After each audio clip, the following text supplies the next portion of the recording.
Good morning guys, kagigising ko lang guys, mag-workout muna ko saglit. Mamaya alis ako kasi kukunin ko na yung cellphone. Baka dumating na siya guys. Let's go na ko mga guys. Ando na yung LBC. Nasira ang salamin ko. Sinira ng aking pamangkin. Yan dyan na lang tayo manalamin.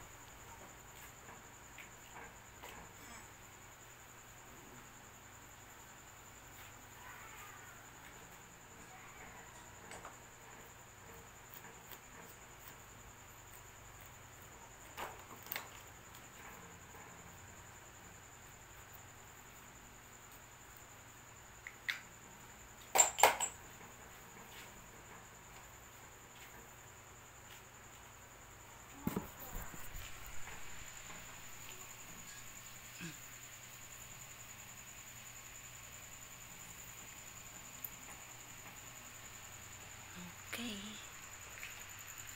Hindi na tayo magkilay. Magkilay pa. Huwag na magkilay ah.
Hindi man itong basta manigurong itong niyo.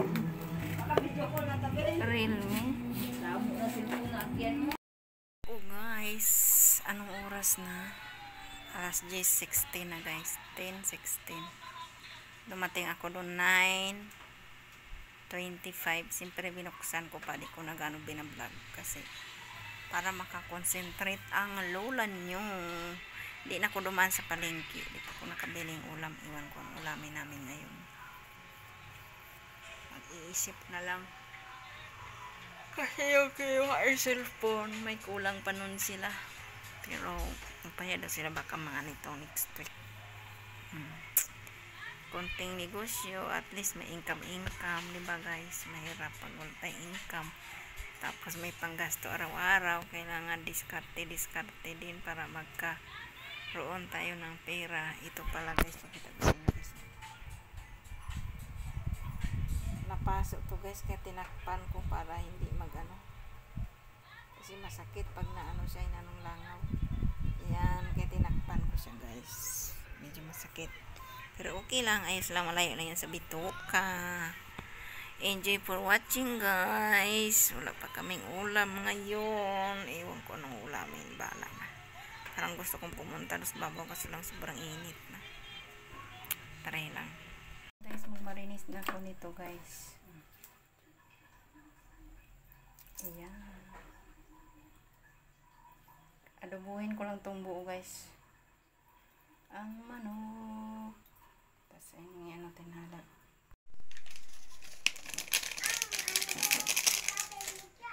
Ang arada.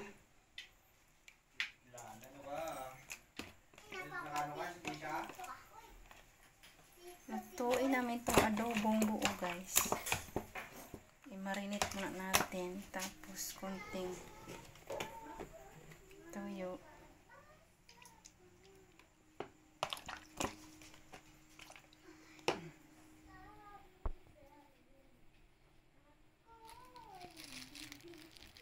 Paminta. Yan.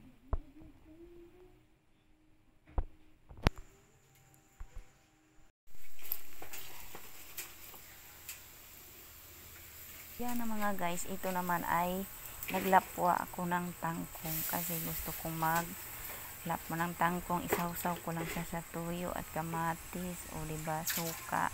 Inamis kong kumain ng ganito. At habang nagpaluto ako sa tangkong guys, naghiwa ako ng sibuyas at saka kamatis para gagawin ko yan siyang sausawan. O diba, di kumpleto ang ating sausawan kapag wala tayong kamatis at sibuyas. Nagmahal palang sibuyas ngayon guys, kaya tipid-tipid, hati-hati lang muna kasi tag 5 piso na isang piraso sa mga tindahan dito kasi di ako nakapamalingki. Dito lang ako bumibili sa mga sari-sari store dito sa amin, kaya nagtipid-tipid ako. Ang kamatis naman ay 2 piso, mayroon ding 2.5. O diba guys, kaya medyo mahal-mahal talaga kung wala kang pera. Kaya tuwang-tuwa talaga ako guys dahil makabili naman ako ng ulam. May pinabili ako sa aking sis-in-law. Tapos ayun, makakain naman ng yummy ang aking mga junakis. Kasi alam niyo naman ang pera ko pangkain lang talaga yan. Never ko yung igasto sa sugal or ano pang mga kung ano-ano dyan kung di naman kailangan. Kasi lover mom tayo. Lagyan ko na ng toyo, konti-konti lang nilagay ko kay bawal sa akin marami para hindi tayo matsugi. O charot, siyempre gusto pa natin mabuhay, gusto pa natin makita yung ating mga junakis na mag-grow, kaya iwas-iwas din konti sa mga bawal. Nilagyan ko yan ng kalamansi. Pinigian ko yan siya guys para mas yummy. Hiningi lang yan sa kapitbahay ang kalamansi guys para makatipid kasi wala nga ako kapamalingki pa, baka mga Sunday pa guys. O diba, tipid-tipid din pag may time.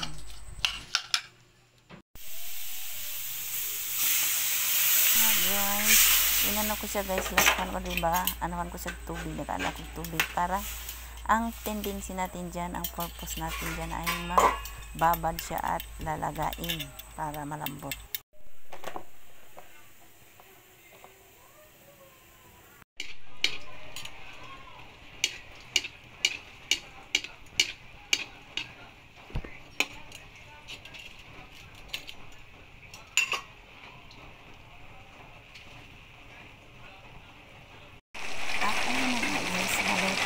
Balot ko ng aking chicken.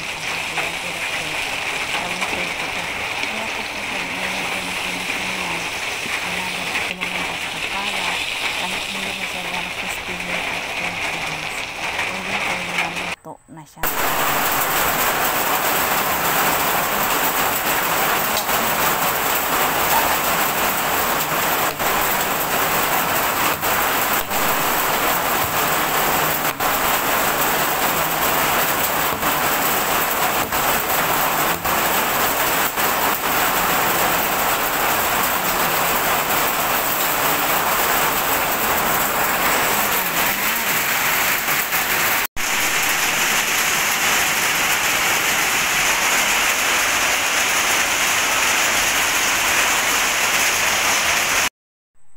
Ayan na ang aming ulam guys. Ayan yung tangkong, tapos talong, ayan sausawan, tsaka yung manok niluto ko. Ayan, bigayan kapitbahay, sinigang na bangus. Tapos ayan namang sap-sap na tinola binigay ng aking bayaw. Oo, may na-sponsor sa aming ulam. Kaya yummy ang aming ulam guys. At ayan, kumakain na ako guys. Diba, sarap ng kain namin. Kasi ang sarap ng ulam. Kapag may pira, ulam ang uunahin dahil yun ang mahalaga. Sa mga nanay dyan, unahin pa yung sarili. Huwag po tayong ganyan kasi mas unahin natin yung mga pagkain para matuwa naman ang ating mga junakis. Ganyan ako guys, mas unahin ko talaga yung mga sudan, ulam-ulam kaysa mga bagay-bagay na gusto ko, kahit gusto ko mambilhin kung may income ako, kasi gusto ko maranasan ng aking mga anak na makakain yung mga yummy dahil ayaw kong matulad sila sa akin dati na kailangan makakain lang kami ng masarap kapag may birthday o kaya may okasyon, mga ganon, sa kahirapan ng buhay. Kaya talagang natuto talaga ako na ngayon nga pagpahalagan kung ano yung merong income, hindi yung waldas dito, waldas lang. Pero pagdating sa pera, magasto din ako, pero sa mga pagkain. Hindi ako magasto sa mga ibang bagay na hindi naman talaga kailanganin kasi mahirap eh. Tsaka mahirap kumita ngayon guys. Kailangan mautak talaga tayo pagdating sa pera. Hindi yung gasto ng gasto lang, dahil mahirap mag-asa sa kapitbahay o sa kakilalang manghiram-hiram. Makarinig ka pa ng di maganda, imbis wala kang marinig. Kaya dapat kapag may pera, tago. Magtipid-tipid talaga. Huwag lang tipirin ang pagkain dahil mahalaga ang pagkain. Kailangan laging busog para malakas tayo sa katawan. Malakas yung ating resistensya. Dahil yun ang mahalaga guys. Kaya maraming salamat sa inyong walang sawang pagsuporta at pag-love sa akin. Bye-bye!